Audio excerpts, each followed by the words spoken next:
Здраво на сите, добре дојавте во Токен Падок Македонија. Како што најавив уште пред 2 месеци, ќе правиме биткоин серијал.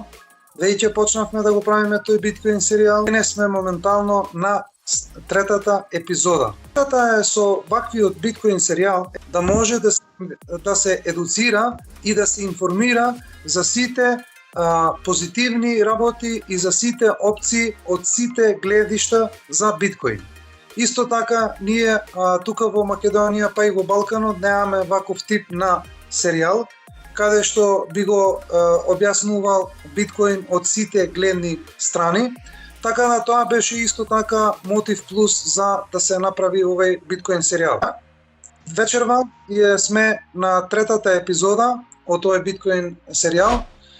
Третиот подкаст, биткоин подкаст, и повторно мој гостин е Никола Давидков, крипто ентузијаст, познавач на криптовалутите и исто така модератор во најголемата група во Македонија на Facebook, Криптовалути Македонија. Никола Давидков, добре дојде во Токен Падок Македонија. Добро те најдов уште еднаш, Дарко. Благодарам на твојата покана, да ги поздравам членовите, сите што не гледаат исто така и се надевам дека ќе имаме повторно интересна епизода и мислам дека беа задоволни тие што погледна од прошлата епизода. Се надевам дека ако има нешто замерки ќе ни кажат. Тука сме да се поправиме, да се дополнуваме и да се надоградуваме, како што е редот. Така е. На овој подкаст ние ќе зборуваме за рударството што се одвива во биткоин мрежата. Ние веќе ја начнавме оваа тема на преходниот подкаст, начин да се дообјасни сета таа процедура за сите што веќе почнуваат со криптовалутите и за тие што веќе се занимаваат со купување и продавање на криптовалути. И овој подкаст исто така морам да напоменам дека е многу битен за да се крене свеста за биткоин. Затоа што самиот биткоин е многу посебен од други криптовалути и е сам посебен во споредба со другите финансиски средства што постојат од оваа наследена економија. Првата поточка каде што ќе обработиме е за биткоин рударството и исто така ќе зборуваме за сите Layer 2, слој 2 на биткоин, што сметам дека е многу битно за развивање на екосистемот на биткоин, каде што се менува парадигмата на биткоин како е тоа една мрежа само за трансакции, напротив не е така. Со овие Layer 2 што излегоа во последниве, би рекол, горе до 8 години. Има многу луѓе што прашуваат што е тоа рударство во биткоин, што е поентата со тоа и така натака.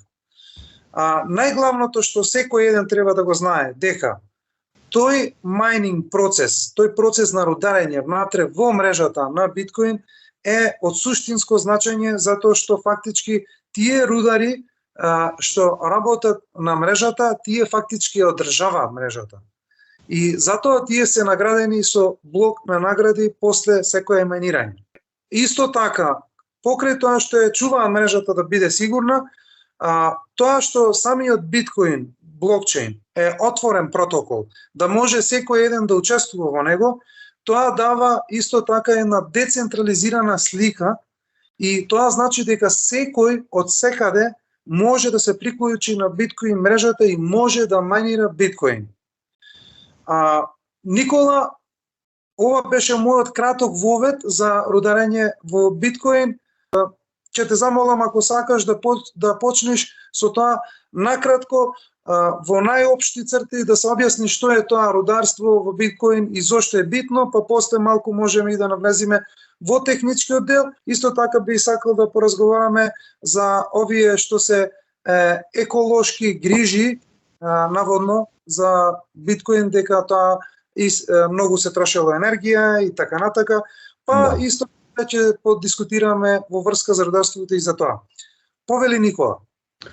Благодарам уште еднаш. Значи, накратко објасни што е од прилика рударство. Секој што го интересира што е мајнирање или рударење, може да си истражи, да си посети Google или било кој пребарувач и ќе му искочат доста квалитетни информации околу тоа, да не следат на YouTube некој што ќе им збори, туку да отидат сами да си истражат. И може и сум некојаш преддосаден со ова, ама ќе го повторувам секогаш, пошто нели повторувањето е мајка на знаењето, не за џабе рекли. Сега околу рударењето на кратко, значи ти спомна тоа што сум учел и од лично искуство, значи не сум рудар, најпрецизно да објаснам, сигурно тие што рударат многу подобро знаат и од искуство и од се. Рударењето е фактички тој proof of work модел што го објаснувавме во претходниот подкаст, фактички тука на некој начин се кешира или се наградува. Тоа е фактички рударењето, значи некој што веќе купил машини, порано нели спомнавме со тоа дека можеше со графички карти, веќе тоа не е возможно откако се појавуваат современите ASIC мајнери, нека истражат што е тоа. Значи тие се посебни компјутери што се специјализирани за рударење, со самата масовност на рударењето биткоинот толку експандира што се вложува на огромни нивоа, на огромни сфери на секаде во светот. Значи од обични луѓе до корпорации, мали претпријатија, средни, големи, секакви буквално. Значи од Соединетите држави па се до истокот. Значи рударење на кратко, како што кажа, некој влегува во биткоин, во блокчейн мрежата и ги верифицира тие трансакции што се испраќаат од една до друга адреса. За возврат е награден во reward таму што се плаќа, но тоа е како еден вид на провизија. Не знам другаче попросто како да го објаснам. Значи во proof of stake моделот малце беше тоа поразлично, таму не сум толку упатен, можеби подобро знаеш, ќе ме надополниш, но во proof of work тоа е као еден вид на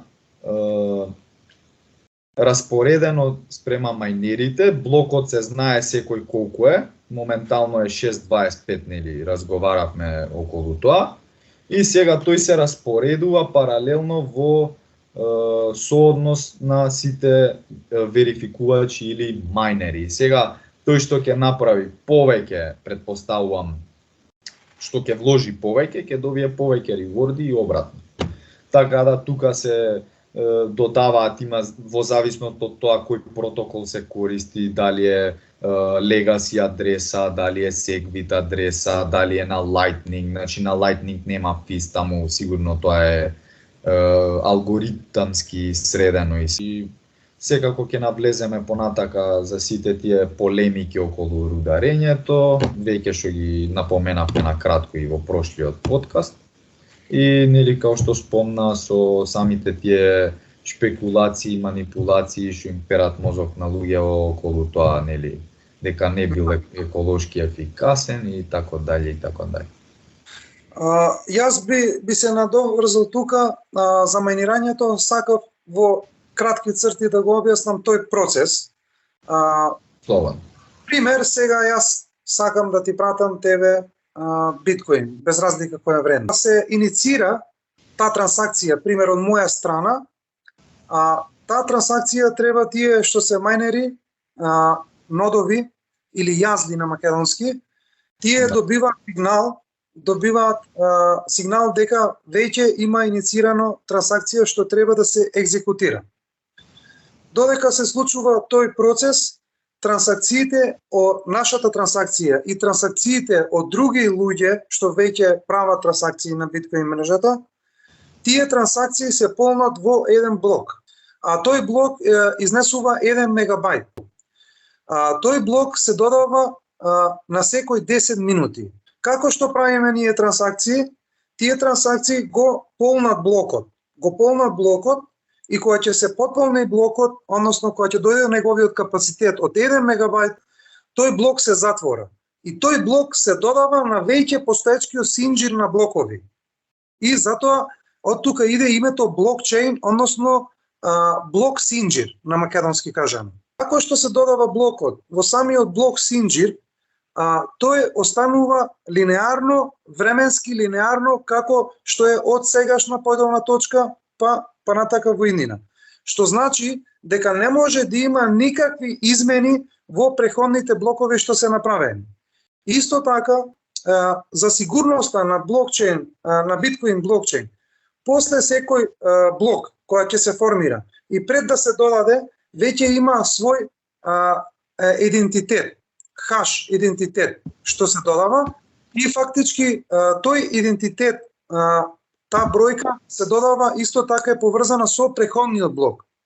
Така да тој хаш идентитет на блокот е многу битен за да имаме ние плюс сигурност за било кој, ако сака некој да ја пробива мрежата и така натака, тоа дава плюс сигурност дека тоа не може да се случи. Тоа сакав да го објаснам во техничкиот дел како функционира биткоин блокчейн. Одлично го објасни, морам да признам.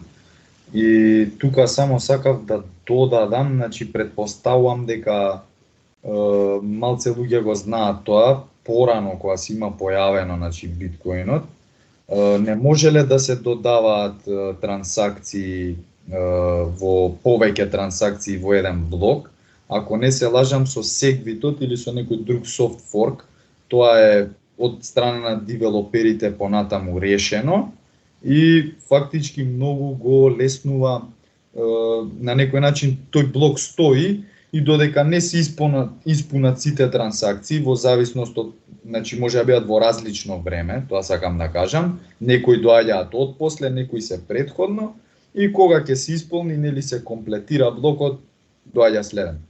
Значи претходно не можело тоа да се прави, имаше и стручно име на англиски како се вика тоа, но знам дека со Segwit тоа е решено и со некои тие софтфоркови сигурно тие што пратат майнинг и што ги интересира конкретно овој ниш во блокчейн и во биткоин сферата, конкретно за биткоинот, нели дека правиме муабет. Сигурно знаат поточно, но го имам видено ова како информација и многу малце луѓе го знаат тоа дека фактички порано биле единечни трансакциите, нели? Како ќе се случи сега, затоа и се вика оној timestamp. Тоа и сега постои timestamp-от, значи на секој блок како што е hash identity и timestamp има исто така. Да, тоа е timestamp-от, нели, тоа дава сигурност да нема double spending и сето тоа, но фактички со Segwit како се појавува, многу тука демек креваат паника, джева демек се ајки имало double spending, па не знам ќе се додавале она, но и понатаму има timestamp и тоа е фактички доказот дека кога една трансакција ќе се случи, без разлика од тоа некој ако од после на експлорерите, односно на тие што се блокчейн скенерите, а гледа и пишува privacy issues и не знам што, тоа не значи дека е double spend трансакцијата. Туку едноставно тие што ги прават аналитиките немаат доволно податоци за да потврдат. Но во суштина timestampот бил и ќе остане. Ова е само надградба на самата биткоин мрежа. Тоа сакав да го додадам, а после тоа ќе се надопунам и за double spending од нешто плюс ќе додам, така да можеш слободно да додаеш нешто ти ако сакаш. Да, исто така би сакал да додам за сите почетници што се во ова и за тие што се заинтересирани за мајнирање. Кажам ќе им споделиме ние вебсайт каде што можат да калкулираат, да направат калкулација од тоа колку средства вложиле, колку може да им се врати, колку има моќ на пресметовна моќ самиот компјутер и колку евентуално би можел да изрудари биткоини и колку би била таа награда нормално. За рударење на биткоин имаме најбитни работи, јас тоа пишував во мојата книга што се издаде уште лани, во ноември, читам дека беше, или октомври, ноември, се исто. Таму пишував и објаснив како оди тоа мајнирање и исто така зборував за типови на мајнирање. Тоа што треба да го знаеме за рударење, прво од тука ќе почнам. Тоа што треба да го знаеме за рударење е дека ни треба хардвер соодветен за мајнирање. Тоа што го спомна пред малку Никола, ASIC. ASIC компјутери, тие се посебни специализирани компјутери што се служат за мајнирање, особено за биткоин мајнирање, односно рударење. Тоа е прва работа. Втора работа е што треба да имаме конекција на струја и тој мајнер треба постојано да работи. Треба да имаме кулери. И исто така треба сетирање на компјутерот и отворање на нов волет, односно на нов дигитален паричник за евентуални изменирани биткоини што се да можеме да ги примаме. Треба да направиме една математика колку чинат овие трошкови, за да се направи се ово, односно да се купат овие работи и да се направат. Но пред до тоа да навлезам за видови на мајнери, јас би сакал ова да го објаснам, тоа што во книгата го пишува, видови на мајнирање. Во биткоин се случува мајнирањето во пул, значи фактички како едно место каде што повеќе мајнери, повеќе рудари се здружуваат заедно во тој пул и фактички тие заедно што ја имаат таа моќ, компјутерска моќ, заедно ја комбинираат и со тоа фактички се надпреваруваат за мајнирање, за рударење на наследниот блок. Кој блок има 6,25 биткоини награда. Во Proof of Work имаме ние компетиција. Тука има компетиција меѓу самите рудари. И токму затоа рударите одат во пул, затоа што тогаш шансите се поголеми. Еве најпросто ќе објаснам пример. Ако ние сега пример градиме некој објект. Ако јас го градам сам објектот, тој објект ќе треба повеќе време да помине, за да можам да го изградам нештото. Но меѓутоа ако заедно се здружиме, заедно тоа го направиме, ние побрзо ќе го изградиме тој објект. Така исто и кај мајнирање. Значи, затоа тие пулови постојат, за да можат тие заедно да бидат во компетиција со други пулови да измајнираат следниот блок. Кога зборуваме за видови на мајнирање, има 3 вида на мајнирање. Ова што го спомнав пред малку во пул, и тоа е дефинитивно најдобриот начин. Исто така може да биде како соло мајнер се вика. Соло мајнер тоа значи секој еден индивидуа или фирма без разлика самостојно со своји средства да не оди во пул, туку сами да се борат за компетиција да можат да мајнираат. Но меѓутоа вакво нешто би било многу тешко и затоа што би коштало многу пари. Ќе треба многу ние компјутери да купиме, ASIC компјутери, и за тоа мисија да можеме да бидеме успешни. Така да, затоа, кога некој од дома се приклучува од својот мајнер, дефинитивно ќе мора да се прикачи на овие пулови, за да може да има поголеми шанси за заработка. И третиот начин на мајнирање внимаваат... Тие викаат cloud mining, деме. Да, за cloud mining. Тој начин на мајнирање може како се случува. Фактички вие, кога пример преку вашиот телефон или лаптоп се преплатите за cloud mining, онлайн мајнирање, фактички вие не мајнирате, технички не мајнирате вие, што правите? Вие им давате со вашата преплата, им давате пари на тие веќе постоечки компании и фирми што веќе мајнираат и за тоа, за возврат, штом тие имаат награда од биткоин, тие ви враќаат со наградата што ја добиле. Значи, тој начин, тоа сакав технички да го објаснам. Значи, не постои нешто како нешто, некое чудо, па сега ние само си кликаме и од никаде идат пари. Такво нешто не постои. Тоа сакав да го дообјаснам малку, да им објаснам на луѓето и да внимаваат за кои мајнери, значи за cloud mining зборувам. Тие 90% се скемови, брат. Тие што на вистина нудат такви услуги се многу малце на број и како да ги дознаат тие секогаш да отидат и да побараат, значи од на самите вебсајти што ги гледаат, значи да видат дали на вистина имаат тие опрема или немаат, ме разбираш.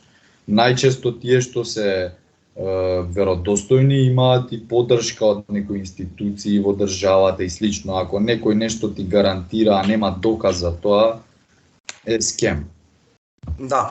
Бидат внимателни, мислам дека доста објасни. Јас сакав нешто да додам околу, значи, самиот процес на мајнирање и тоа дека може исто така да се случат, нели, 57% напад се вика тоа. Хакерите секогаш ќе се обидуваат да направат некои проблеми на самиот блокчейн, но верувајте, премногу е глобален и премногу луѓе се влезени во биткоинот, што тоа го прави речиси невозможно. И би сакал чисто да додам, сега да не го шерувам скринот на англиски, туку ќе пробам да го објаснам по-просто, за да може сите да го разберат. Значи, претходно кој што кажав, тоа double spendingот, значи биткоинот е универзален леџер. Тоа е цел механизам, како што спомнати претходно, и алгоритам, нели, самите нодови, нели, добиваат иницијација за трансакцијата и на тој начин со софистицирана технологија, сите секвенции, се тоа што се случило после тој прв таймстемп од, нели, од таа, како да кажам, од тој тригер, од таа иницијација, која што реков, нели, добиваат дека се случила некаква трансакција, и после тоа кога се случи double spending, значи многу лесно ќе биде детектиран и сите нодови ќе верифицираат дека имало double spending и после таа трансакција автоматски е прогласена за неефективна. Сега, Да. Конкретно не ми се случило мене такво нешто за да го објаснам со пример, да кажам ова и ова ќе се случи, но предпоставувам дека ако некој пробува да прави double spending и ако ги гледа на телефонот, нели, средствата, одеднаш ќе му ги снема. Зашто е тоа така? Бидејќи нодерите потврдиле дека имало double spending. Значи секогаш ќе се случува некои вакви хакери, како да кажам, да пробуваат да прават секакви напади на блокчейн мрежата, double spending и се тоа, но верувајте, тие се толку малце на број, што им треба, па не знам, каква технологија за да можат да се справат. Бидејќи, како што спомнати, тоа со пуловите, сакав и тоа да го објаснам, супер што го кажа. Значи, кога ќе се здружат луѓето, не може да ги поразат 1, 5, 10 или 50 хакери, ме разбирате? Значи, да. Секогаш ќе бидат детектирани, порано или покасно ќе им дојде крајот. Затоа не треба премногу да се обседнуваат и да веруваат на нешто што од типот на ќе ти прати некој порака, ова ќе направиш. Значи, тие што се веродостојни, кога контактирате некој, вие го контактирате и најчесто, дали е тоа Telegram или WhatsApp или не знам, им пишува дека е официјален профил и дека у заграда му стои never gonna DM you first. Значи, тие што се бават со ова, не се замараат да спамираат луѓе и да хакуваат и да прават и свето. Ова и од лично искуство го кажувам. Значи, не е страшно да те зафркне некој еднаш, два пати, три пати, ама постојано да те зафркнува некој, значи има ти самиот со себе проблем, ме разбираш? Ќе истражиш, значи ќе се потрудиш малце, значи тие луѓе немаат време, верувајте, да се замараат да скамуваат други луѓе. Да. Затоа овие работи треба да се внимават, добро што го спомне и со cloud mining-от и со се тоа, тоа е доста битно. И тоа е тоа, има доста квалитетни податоци на интернет. Јас овој сајт што го најдов во кратки црти, доста ефективно и ефикасно објаснето за самиот тој double spending и тие 5-1 атаци. Еве конкретно ќе ги кажам сега пуловите, значи ова може да го споделам. Еве ти вика, тука нешто збори за, се извинувам ова да го икснам, значи тука збори за 5-1 атакот, од прилика во кратки црти, нели откако ќе биде 57%, веќе се рачуна дека е, како да кажам, обземен, значи зафатен целиот блокчейн и веќе тој не е ефикасен и е фактички во раце на мал број на луѓе. Да. И тука објаснува, значи, за новиот Bitmain S19 Hydro, значи ASIC miner, тоа значи Application Specific Integrated Circuit. Тоа е современ компјутер специјализиран за рударење и вика дека прави 255 тотал хашови, тоест тера хашови во секунда. Да. И чини најмалку $20,000 по една машина. Да. Во моментов Само сакав да се надоврзам за 51 напад. Ова да им прецизирам сакам на луѓето. Што значи тоа 7% напад? Тоа значи дека сега теоретски сакав да го објаснам ова. Сега некој треба да извади компјутерска опрема што ќе биде посилна од сите моментално рудари што постојат во цел свет на биткоин.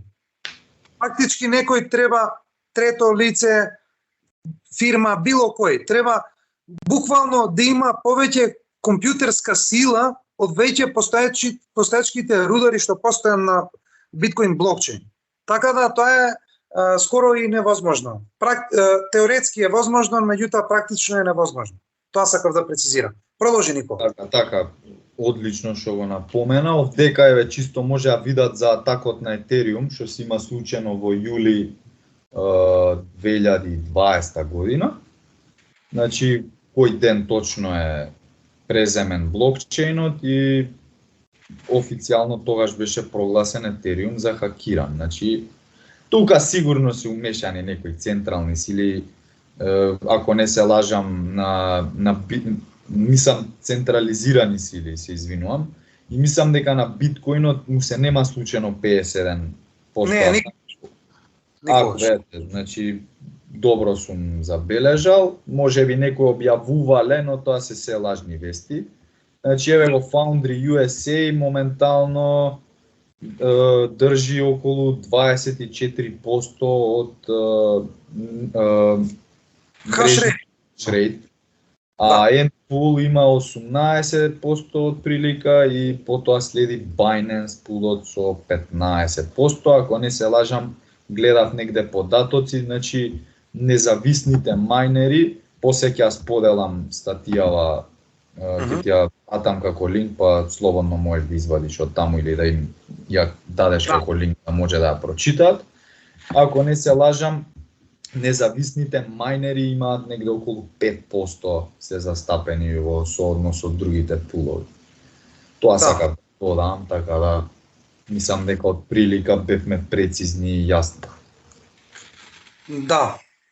Јас се надевам дека ова им се поразјасни малку, сметав дека беше многу битно некои работи да ги објасниме кај майнирањето, кај рударењето на биткоин, што го претходната епизода не ги спомнавме. И исто сакав да одговорам на едно прашање што имав денес за претходниот подкаст што го имавме за биткоин. Прашањето беше зошто јас мислам дека Proof of Stake, доказ за удел, самиот блокчейн може да се промени, а биткоин не може. Тоа беше прашањето. Прво треба да сватиме како е тој консензус механизам во самиот блокчейн. Кога сме кај Proof of Work, како што е биткоин, каде што имаме најголема компјутерска моќ моментално во светот што постои во една мрежа, ево биткоин, за разлика овие Proof of Stake. Која е најбитната работа? Најбитната работа е за одржавање на мрежата на биткоин стои енергија, се троши енергија. И таа енергија дава дополнително, дава сигурност на самата мрежа, затоа што е потребно енергија за тоа да се случи. За разлика од овие Proof of Stake, доказ за удел, како што се 99% криптовалути денес што постојат, од над 20.000. Сите се тие Proof of Stake или некој друг вид на консензус механизам, но меѓутоа не е со мајнирање. Значи може да биде Proof of Authority, Proof of Таму Coverage. нема физ, таму се извинувам што те прекинувам, значи таму нема награди, туку има физ. Да, тоа сакав да го Тоа е пообјаснам. клучната разлика. Клучната разлика кај овие на прашањето зошто може да се променат тие, а биткоин не. Затоа што кај доказот за удел, тој што ќе земе наредните трансакции, односно, како што рече ти, transaction fees, тие земаат такса од секоја трансакција, дел од таа трансакција. И фактички на тој начин се наградуваат тие што се валидатори, тие се викаат валидатори, тие не се мајнери, туку се валидатори на тие мрежи што се доказ за удел. И на тој начин тие добиваат награда. Но, што е проблемот кај доказ за удел? Првиот проблем е централизираност. Некој ќе праша зошто? Ние имаме на Ethereum максимално децентрализирана мрежа, 700.000 валидатори моментално, горе-долу имаме. Така да тоа е многу респектабилна и висока бројка. Но, проблемот е што кај доказ за удел, тој што има најмногу етериуми, односно тој што има најјака куповна моќ, тој фактички е прв во самиот протокол му се дава предност на тој истиот да зема од таа такса што е од трансакциите. Значи му се дава предност. Фактички кој што има повеќе средства пари, може повеќе да добива награди од трансакциите. Да профитира. Тоа е една работа. Втора работа. Кај proof of stake, доказ за удел, кога нешто се прави промена во самиот консензус механизам или било каква промена во самиот блокчейн, за да се направи таа промена, потребно е истите тие валидатори што има најмногу удел, тие можат да дадат предлог за било каква промена во самиот блокчейн или да гласаат за тоа. Што значи тоа? Ние имаме фирми што моментално фирми, компании што се валидатори на многу блокчейн мрежи од познатите криптовалути. Тоа значи дека ако пример одредена компанија, нема сега да именувам компанија, ако одредена компанија што веќе има удел во самиот блокчейн, може да побара одредена промена. Може пример да побара промена сите да имаме Digital ID, пример, за да правиме трансакција. И тоа е возможно, теоретски е возможно се. Ама практично тие фактички може многу лесно тоа да го направат. Зошто? Затоа што тие што има најмногу удел, кога ќе дојдат до 51% или повеќе удел, односно гласови, што е voting governance, тие може да се донесат секакви правила во тој блокчейн. И тој блокчейн што бил до вчера децентрализиран, да биде централистички на децентрализиран начин да функционира, но меѓутоа централистички да се спроведи пирамида на некој начин. Да, па не е сега пирамида прав збор, али иерархиски мислам. Хиерархија, така дошло. Хиерархија е една, во еден децентрализиран систем хиерархија се прави тука. И токму поради тоа може тие да се променат и затоа е многу битно доказ за работа, како што е биткоин, и доказ удел другите криптовалути. И токму затоа ние ги правиме овие подкасти да објасниме зошто биткоин е посебен, зошто е различен и зошто биткоин ќе остане уште за наредните децении како дигитално средство што ќе биде употребувано од многу луѓе. Тоа сакав да го одговорам. Се надевам дека се разјасни ова, како функционира и зошто тоа го зборувам. Не може proof of stake да биде подобар во било кој поглед и во било кој сегмент од proof of work, бидејќи proof of work пак ќе кажеме прв начин на блокчейн, односно алгоритам на блокчейн мрежата, и не само тоа што е прв, е многу развиен од како се појавил, додека proof of stake е нов модел и како што кажа многу поцентрализиран и поцентрализиран.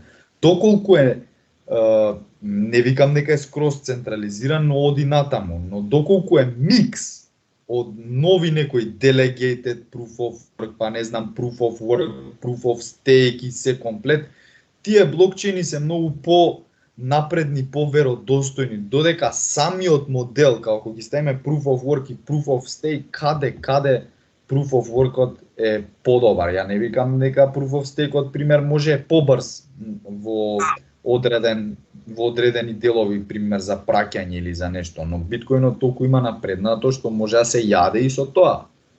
Колку и да е, можеби блокот таму е помал, но биткоинот може да поднесе многу повеќе трансакции.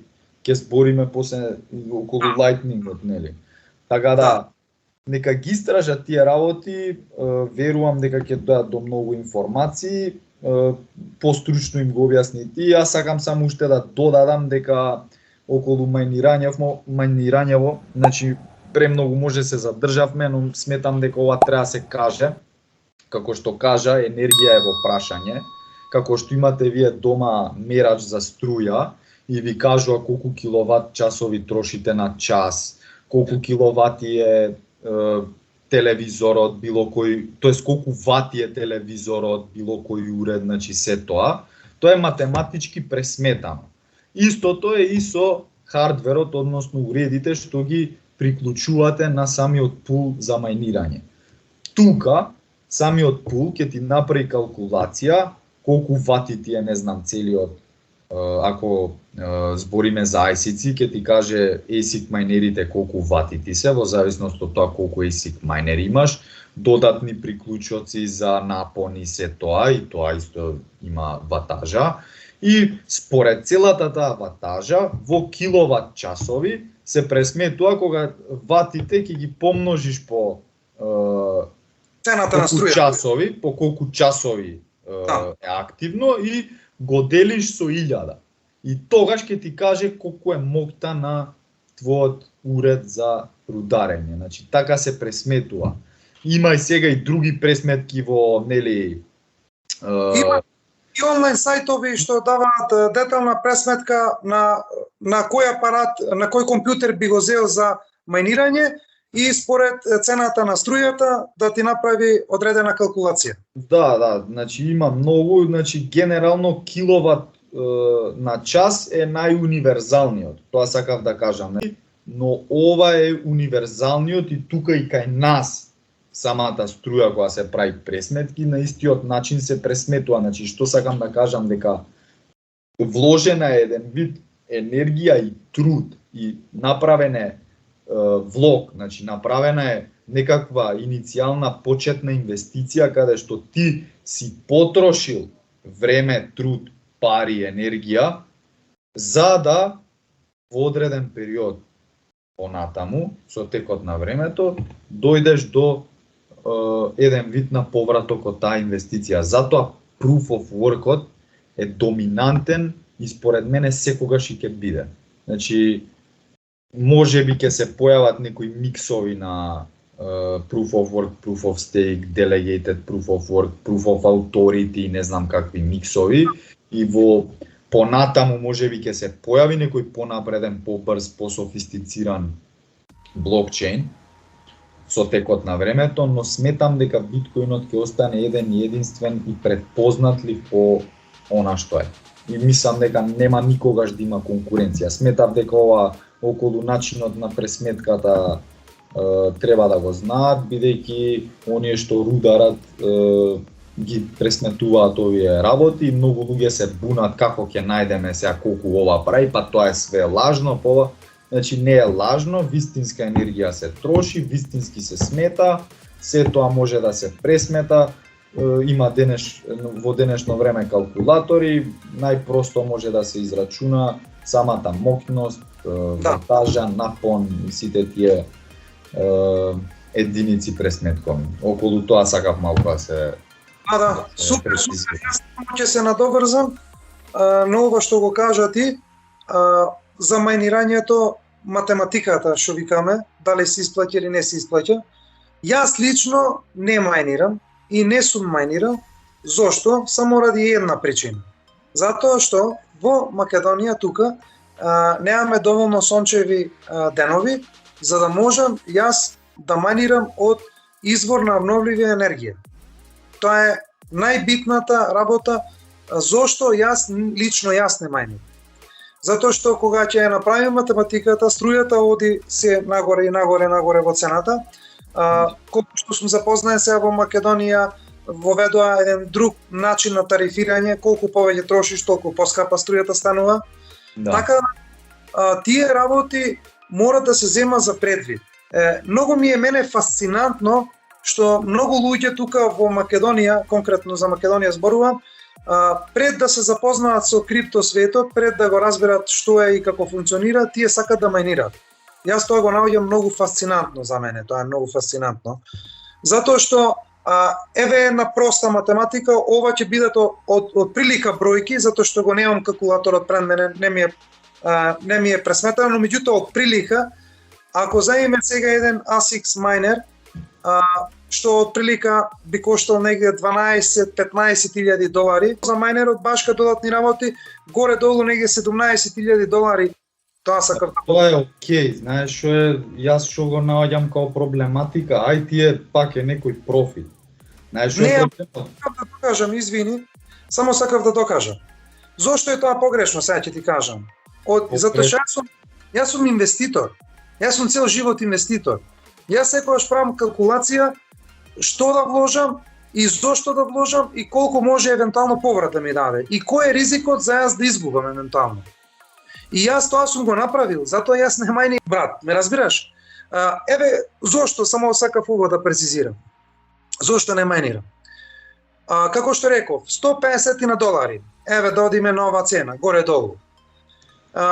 Една година негде нас од прилика би ни заработила $1,800, зависи ако варира цената, ете $2,000 да ги клаеме на округло, така? Да. Ние веќе имаме 17,000 инвестиција. Ете нека бидат 5 години. Нека бидат, ако пример цената биде многу позитивна, пример, сега почнуваш денес да мајнираш, следната година се случува некое чудо, биткоин оди преку 100,000, пута 3 ти се зголемува заработката, во најдоброто сценарио ти ќе се отплатиш за 2 до 3 години. Во најдобро сценарио. Ама животот не е секогаш во најдобро сценарио. Ајде. Да речеме во тоа најдобро сценарио дека ти ги враќаш во твојата инвестиција во хардвер за мајнирање.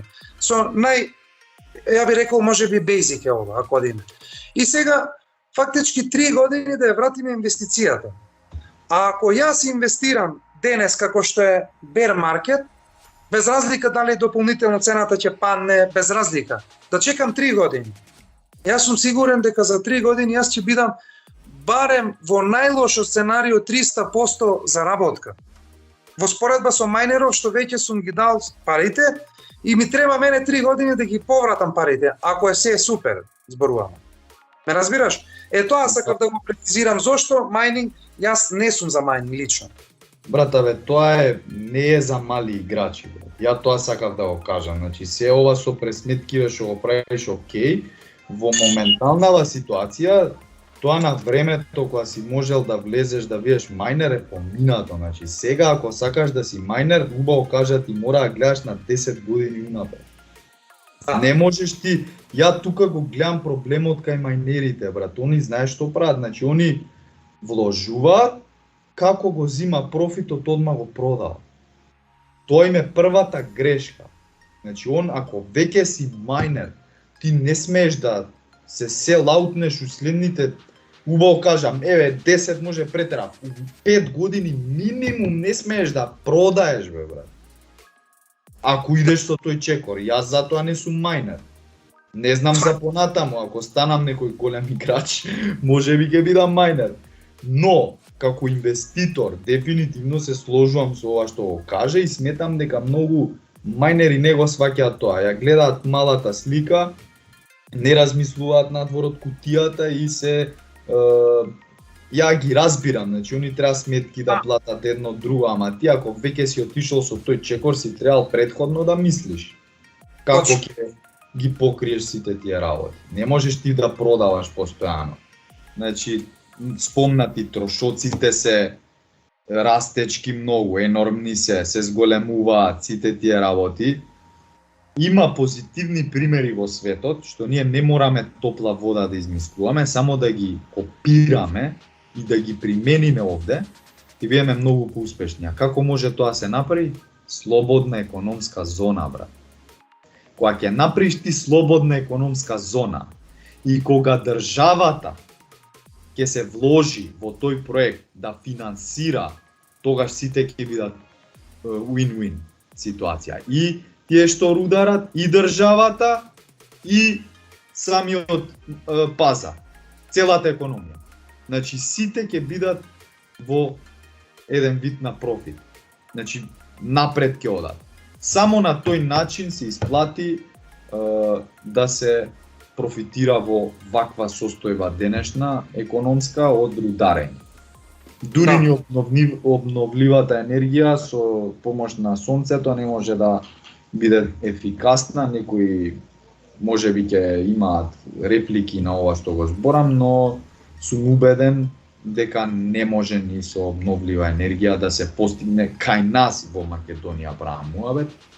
Значи позитивна инвестиција само со слободна економска зона и можеби во иднина ќе видам поборник за такво нешто да се направи кај нас у држава, пошто е редно време да искочиме од амбисов и да створиме нешто за иднината, за поколенијата, а со самото тоа и за економијата во државата, за целиот пазар. Има многу примери у светот, јас се кладам дека многу малце тука од челници кај нас, што се во државните институции го знаат ова. Значи треба некој да отиде и да им каже и да не се ината, без разлика кој е на власт. Треба да гледаат напред малце. Они цело време викаат одиме напред, а тапкаме уместо и се враќаме назад цело време. Значи не иде, мора нешто да се смени. У светот има многу држави такви што се. Значи Ел Салвадор, Ерменија, Централно-Афричка, тие они го имаат и легал тендер направено биткоинот. Ја не викам ние да го ставиме државна валута, но можеме многу да направиме. И у иднина сигурно ќе се потрудам, барем ако не успеам нешто да сменам околу тоа, барем да се обидам, па после да не ми биде криво дека не сум проба. Да. Апсолутно те разбирам, Никола. Јас имав многу пати обиди да и тоа и на јавни излагања на телевизија имав обиди да им објаснам колку е битна да се имплементира оваа технологија. И сите тие работи исто така во тој проект што го имав тоа што и ти го имаш како визија за мајнирањето во тој дел, но меѓутоа и многу други работи што можат да бидат многу и тоа како позитивни за нашата економија во Македонија. Но за жал тие се уште останаа глуви на моите повици.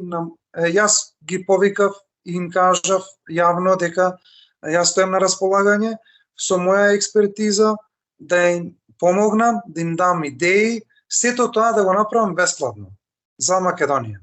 Но меѓутоа немаат волја, прво немаат волја и второ тие се научени на еден систем каде што било што и да се направи мора да има тие чарото. Тие така гледаат на тоа и токму ради тоа Македонија си тапка во место без разлика кој е на власт. 32 години ние имаме тотално неспособни, неедуцирани, неспособни луѓе што се на власт и токму за тоа државата да просперира. Полтрони, брат, сега да не ја прошируваме толку натаму темата, мислам дека политика, бро. Да, али сметам дека ќе се сменат некојаш работите, нели, надежта последна умира. Мора да туркаме. Нема да се откаже. На овој подкаст исто така имаме ние следната тема, ние за сите слоеви, втори слоеви на биткоин. Ова е многу битно за екосистемот на биткоин и за развитокот и општото прифаќање на биткоин. Затоа што самата мрежа на биткоин моментално може да процесуира околу 7 трансакции во секунда. Но меѓутоа, затоа имаме ние втори слоеви, Layer 2, што се веќе изградени на биткоин и понатаму уште други ќе се градат, тоа сум сигурен. И тие втори слоеви, нивната главна функција е да му овозможат на биткоин да стане побрз и поевтин за трансакции.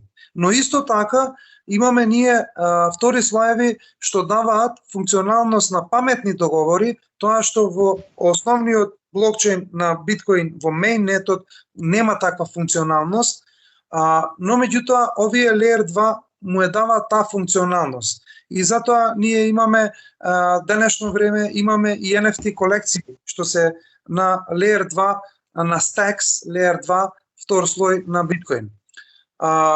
Никола повели за Layer 2. Биткоин како мрежа исто така има Layer 2 протоколи. Што е Layer 2? Значи Layer 2 се надоградби на самата блокчейн мрежа у кратки црти. Верувам дека тие што се бават со криптовалути или што истражуваат сигурно слушнале за тоа и може да си прочитаат околу тоа. Значи има многу голем број на денешниве криптовалути се Layer 2 проекти, дури тие што се во топ 100. И сега како еден од нив на самиот биткоин како мрежа е Lightning Network или The Lightning Network.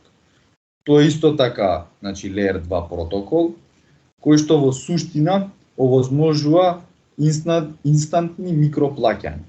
Сега ова е конкретно за Lightning Networkот, има и други Layer 2 протоколи што овозможуваат различни функционалности. Како што Lightningот е за микроплаќања, пример некои други што се базирани на Ethereum пример мрежата, овозможуваат сосема други работи, како што е пример еве Matic да го спомнам. Тоа е комплетен и блокчейн и сето тоа си има комплетно развиено на Ethereum мрежа. Има и примери кај биткоинот, но конкретно за Lightningот има и на самиот биткоин и други, како што напомена, нели, понатаму и ќе се појавуваат други Layer 2 солуции. Значи тоа е еден вид на иновација, решение, каде што се олеснува нешто на самата блокчейн мрежа. Како што реков, у кратки црти, тоа е децентрализиран слој, сегмент или систем кој што овозможува микроплаќања и ги трга ризиците од централизација, фактички ја елиминира централизацијата и власништвото, старателството од трети страни, ете така да кажам.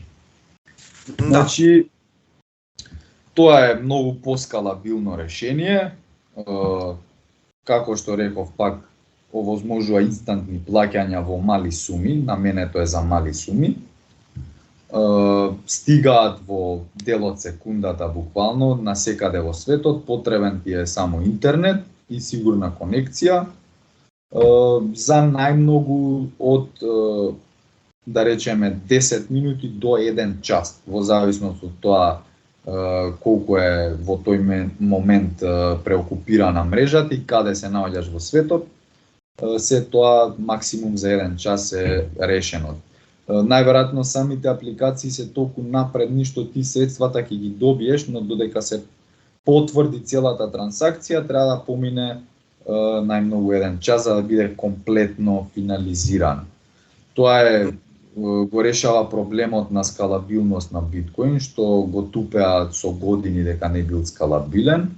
Уште кога се појави Lightning Networkот, па ако не се лажам и предходно има некои солуции, но ова беше она баш капакот, кај што ги побија сите хейтери, како што беше и нели предходно примерот што го дадов со double spendingот, демек секогаш имало некои проблеми и тие биле клучни, секогаш нас не учат да го гледаме лошото во некоја иновација и да ги бараме лошите работи, не за џабе не трупаат цело време со такви вести. Наместо да се фокусираме на убавите позитивни работи што ги овозможува блокчейнот и биткоинот, ние се паќаме за некои ситуации као след застап, но сметам дека треба да објаснам и тука од прилика сега како функционира. Значи, две страни имаме и тоа е како еден канал од првата до втората адреса и се репрезентирани на јавниот леџер или јавната книга на сам. И кога двете страни ќе се согласат да испратат трансакција, клика на која адреса, другиот ги прима од зададената адреса и потоа, после одреден период, како што спомнав, се комплетира тоа и трансакцијата се прогласува за испратена и за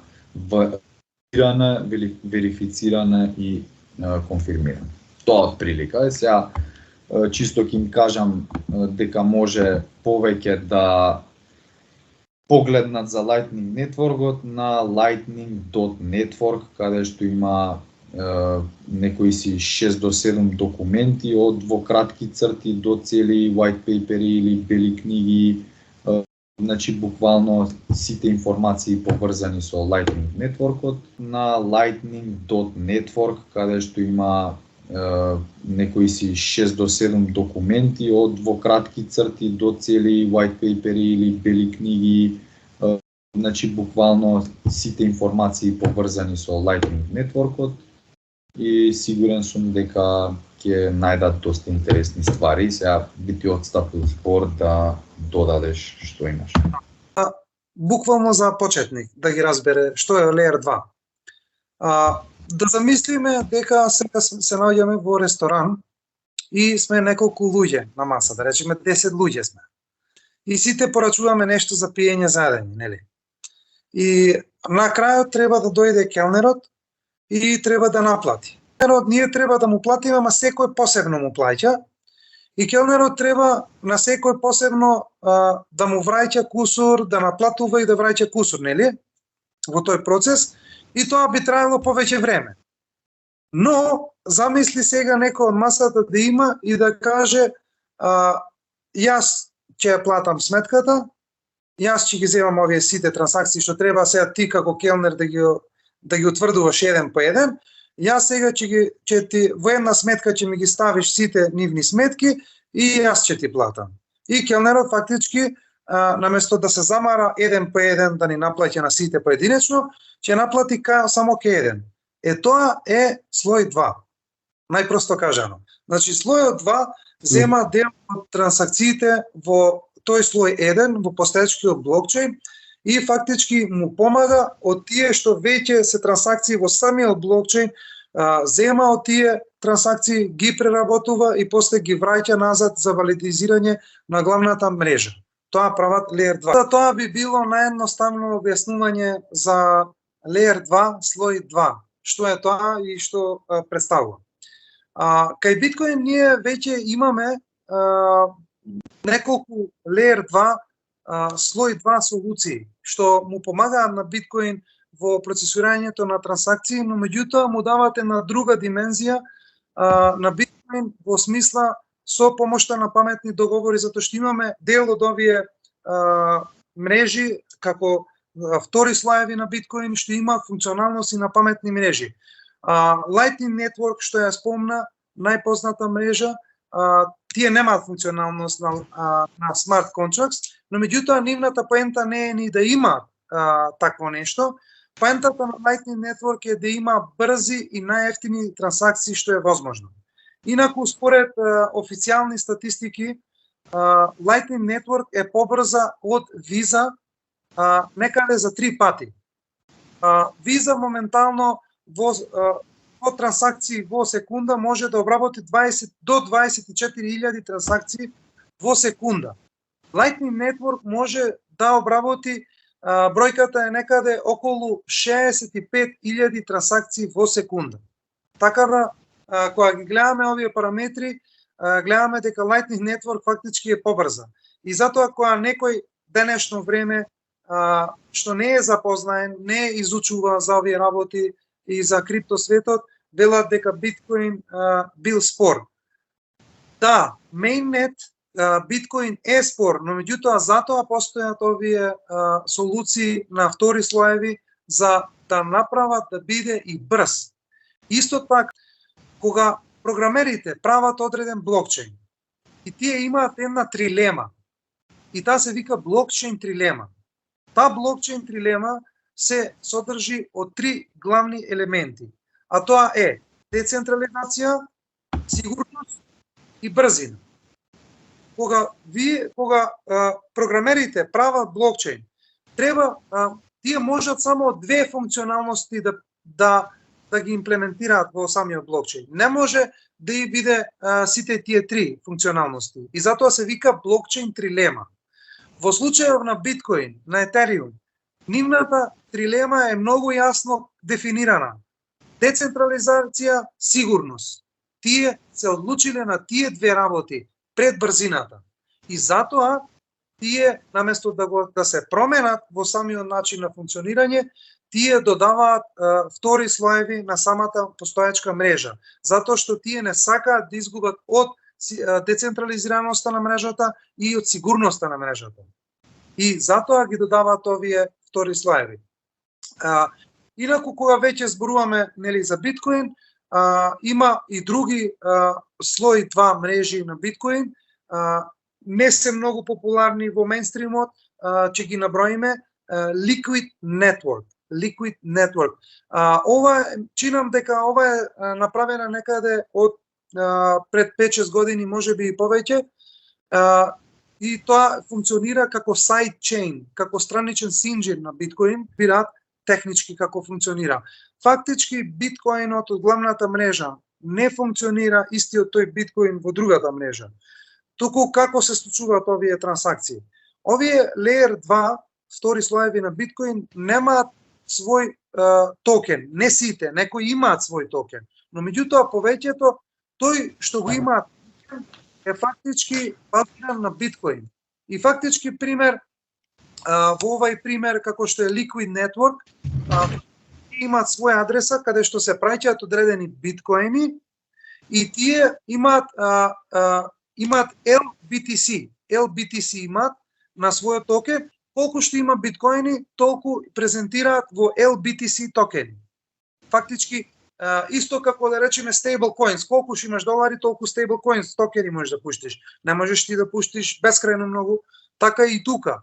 И фактички тоа му дава други функционалности, како што се паметни договори во Liquid Network, но меѓутоа најбитното е што сепак биткоин средството останува исто. Но меѓутоа изгледа поинаку затоа што е фактички токен што презентира вредност од биткоин. Но меѓутоа де факто ние мора да имаме биткоин за да го презентира во таа мрежа. Тоа сакав да го појаснам во врска за монетите како биткоин се движи.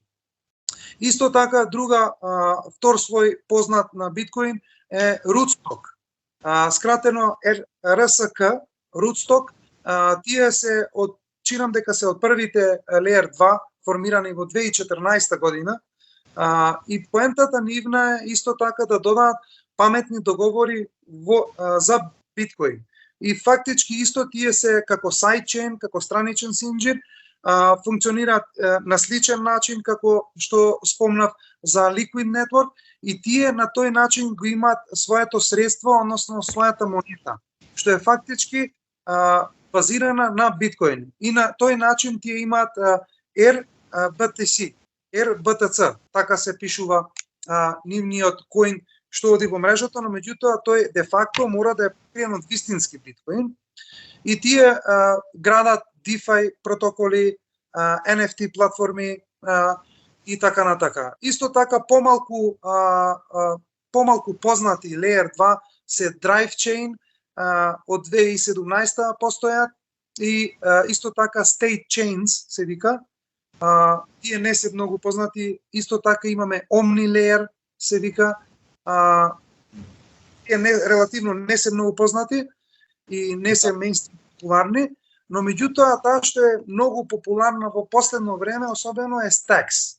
Stacks, да, тој сакав да го спомнам. Добро што да. Stacks протокол моментално многу е познат и исто така во мејнстримот гази многу јако. Имаме веќе NFT платформи, NFT колекции што се базирани на биткоин, за разлика од другите има свој коин, односно Stacks. STX, така беше, мислам. Биткоин блокчейн не е само тоа праќање на биткоин на некоја вредност од една точка до друга точка и така натака. Сега имаме ние многу повеќе use case примени во реалниот свет, примени на блокчейн технологија, што овие Layer 2, што му помагаат на биткоин да го развие својот екосистем во сите сфери на криптоиндустријата. Никола, помени нешто да не имаш да додадеш? Нешто? Одмислено образложи, тој екосистем сигурно ќе се развива и понатаму. Сметам дека луѓето треба малце поише да прокопаат и да истражат за овие работи. Може би начуле некој им спомнал нешто во тој стил, но конкретно сметам дека има дефицит од информации во Македонија за овие работи и баш ми е драго што им ги споделуваме сите овие информации. Понатаму од податок до податок ќе се потрудиме да не испуштиме ништо. Јас тука сакам да го споделам уште еднаш екранот. Вака. Тоа даде преска еден пример за тоа што е Layer 2. Овдека во овој дел, значи сакав да го дадам како пример ова, бидејќи преска не го спомнав, а ова е поврзано и со самите микроплаќања на Lightning Network. Да. Значи кога некој во ресторан, типичен пример, пробува да нарача шолја кафе за $5 и плаќа со кеш, значи келнерот му го зема кешот, плаќа за самата нарачка, нели наплаќа, тоест за самата нарачка и го добива за возврат муштеријата кафето. Сега затоа го викаат кешот, дека тука као демек немало double spending со кешот и фактички го проблематизираат тоа за биткоинот. Може да си прочитаат во меѓувреме, да зборам тука, значи цела статија ова, еве го горе URL-то, јас ќе ти го испратам, веќе ми е спремно. Сакам да кажам дека само видеото, линк ќе додаjem. Да, значи самото ова не го прави кешот доминантен во смисла дека не може да има double spending, бидејќи тука се јавуваат па други проблеми. Од каде да знаеме, чисто како пример ќе кажам сега контрареплика на тие што го глорифицираат кешот. Значи да, со теоретски и практично со тие $5 ти веќе кога си платил не можеш да платиш повеќе пак со нив. Точно е тоа. Но, значи не можеш повторно да ги искористиш, тоа е double spending, дупло трошење или двојно трошење. Истите пари за уште една нарачка или повторно да платиш со нив за нешто.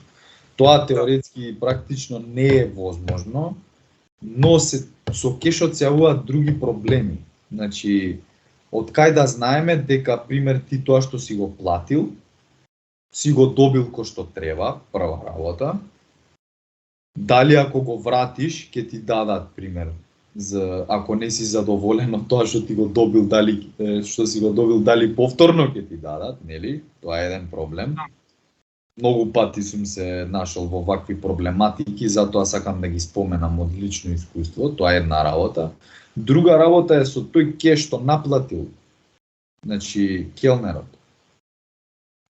Дали он го регистрирал тој кеш? Дали го пријавил?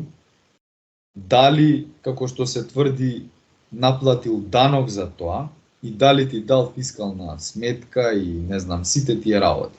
Значи, они се фаќаат за нешто што во биткоинот е толку минорно, со помош на самите нодери, отпосле решливо, и еве во овој дел, значи во овој дел, на самиот почеток, откако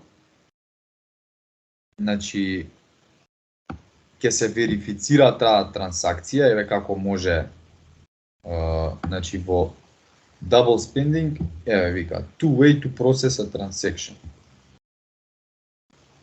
Да. Значи со помош на actual cash како офлайн, тоа е нели офлайн и онлайн. Сега тие самите нодери во биткоинот и двата начини се возможни. И самите нодери отпосле се детектираат тие, пример има сајтови, експлорери што ти кажуваат точно колку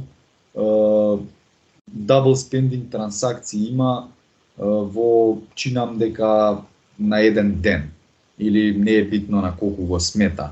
Значи тоа се толку мали проценти што се незначителни и навистина сметам дека не треба да му се дава толку до значење на тоа. Доста често сум видел како нели поборниците на кеш и на декретни валути го зборат тоа и сметав дека треба малце да им се даде контрареплика. Сакав да го споделам чисто техничкиот дел. Мислам дека се гледа окей, така? Да. Значи Lightning Network Protocol Suite у кратки црти и како функционира. Еве ќе пробам уште еднаш да го зумирам. Целите леери ги објаснува. Вертикално, значи што се случува, и хоризонтално, значи ова е payment layer-от, routing layer-от, peer-to-peer layer, messaging и network layer. Значи ова у суштина изгледа многу едноставно, ама и не е така едноставно. Мора да се сложиш со мене. Значи далеку од просто и едноставно, сепак си бара, значи доста учење и доста работи во самиот бекенд, во позадина. Значи ние на сурфисот, тоа што на површината го гледаме, не значи дека е просто и едноставно. Ова чисто тие што се занимаваат со програмирање и со учење на дигитални технологии многу подобро ќе сватат. Сметав дека е корисно да се сподели самава фотографија, ја има достапно и на Википедија, каде што е објаснето за Lightning. Би ги посоветувал луѓето да си прочитаат. Јас сега ќе го стопирав екранот, значи би ги посоветувал луѓето да си прочитаат за Lightning. Има премногу, значи, информации кога навистина ќе се потрудиш да прокопаш по интернет и да прочепкаш. Така да, како Layer 2 солуција сметам дека била и ќе остане и ќе биде и понатаму доминантна, со помош на сите овие додатни Layer 2 солуции на Bitcoin, па да се надеваме дека и нешто интересно меѓу нив ќе се случи понатака и ќе се надоградат со текот на времето. Јас мислам дека исцрпивме дискусијата. Ќе ти оставам завршен збор на тебе, Дарко. Јас само ќе ги поздравам гледачите и бидејќи не им споменав да се претплатат, да го направат тоа, пошто е бесплатно и сите овие информации се трудиме, значи, да имаме исцрпна дискусија и да ви ги споделиме точно и адекватно, и се надевам дека ќе го цените тоа и во најмала рака ќе го лајкувате, споделите и ќе се претплатите на каналот. Тоа е тоа од мене.